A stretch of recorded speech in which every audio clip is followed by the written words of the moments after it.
Hi, excuse the mess. I'm sorry. This is my sister's room. I'm using Serenity for the lighting. Anyway, nonverbal communication. What is that? Eye contact, gesticulating, facial expressions, all that, posture, even. It shows that you're engaged. It shows that you're paying attention to the speaker. It shows that like you're understanding what they're saying. And even when you don't, for example, in an academic setting, you can raise your hand. You can stare at the teacher. You can silently get up to speak to the teacher about your question, about what's on your mind, about what you need to talk about. Now, this just doesn't apply to academic setting. It can be for a professional setting too, such as a workplace, an office, where having confidence is crucial in those positions because you can be talking to a higher up, you can be talking to a customer or a client. Having this attitude, having a confident attitude while letting the other speak is an important skill you need to use. For example, in marketing, when you're marketing to a customer, you should never begin with what you're trying to market to. Instead, you should act interested in their life and you should let them speak.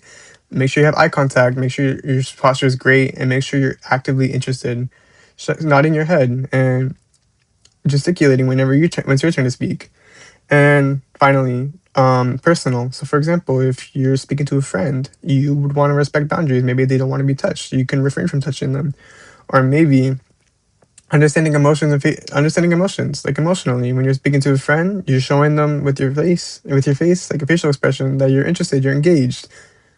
Let's say they're talking about a concert they went to, and you're like showing them like, "Whoa, a concert, really? What?" But like you don't want to speak though, so really, like that makes sense. So a personal experience I can think of is the marketing thing. I was a marketer back in the summer. It was a seasonal job. I quit though.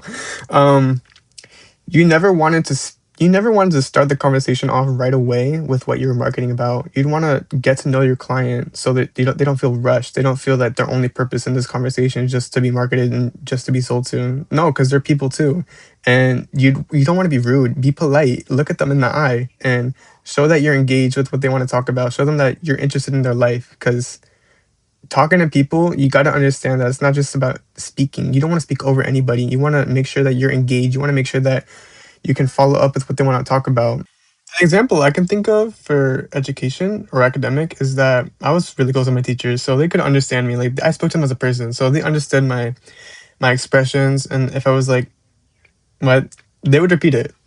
And finally, for personal, I would for like with my friends, for example, I'm like speaking to them, they're telling me about their boyfriend or their girlfriend, and I'm like, oh, that's so cute. I'd be like, really?